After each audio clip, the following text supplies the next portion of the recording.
अस्सलाम वालेकुम दोस्तों, मैं आपको होस्ट अफजाल अहमद और आप देख रहे हैं मेरा यूट्यूब चैनल फाइबर से। तो दोस्तों कैसे हैं आप?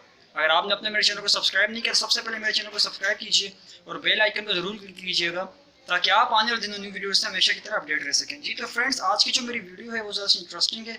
आज एक न्यू एक्सपेरिमेंट करने जा रहे हैं हम, जिसका नाम है शार्पनर के ज़रिए, यानी कि जो हम पेंसिल शार्प करते हैं, शार्पनर से हम क्या क्या चीज़ें यूज़ कर सकते हैं, बना सकते हैं। और कुछ इतना इसमें ख़र्चा नहीं, यानी कि घर के जो आम कचरा जैसे हम कह सकते हैं ट्रैश से, मैं आपको बताऊंगा कि हम क्या क्या चीज़ें बना सकते हैं एक नॉर्मल शार्पनर से।